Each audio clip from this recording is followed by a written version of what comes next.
आज पनि उपटुपाको आइडिया लिएर तपाईँहरूकोमा चाहिँ उपस्थित भएको छु। आज चाहिँ मैले युरोपेली सङ्घ जुन युरोपेली सङ्घ छ त्यसमा चाहिँ सुरुमा चाहिँ एकीकरणको भावनाबाट चाहिँ 6 राष्ट्र मिलेर चाहिँ एएसईको चाहिँ स्थापना गरेको थियो। युरोपियन इकोनोमिक्स एन्ड कम्युनिटी हो। त्यो स्थापना हुँदा चाहिँ 6 राष्ट्र के बारेमा चाहिँ म भन्न गएको छु। अरे कहना क्या चाहते हो? क्या बोला तूने?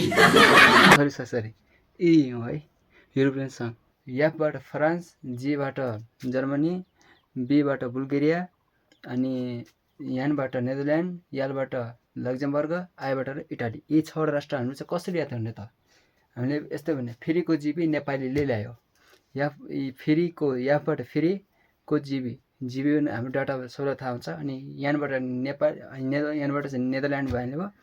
फेरिको जीबी एनबाट नेदरल्यान्ड र एलबाट लक्जमबर्ग र आईबाट इटाली। फेरिको जीबी नेपाली ल्यायो। अब तपाईँहरूलाई पत्ता नलाग्यो होला, अब नेपाली भने नेपाली हो। अस्ति राजा नल्याउनु सकेको भने भाटुनबाट रक्सी लिएर आएको थियो।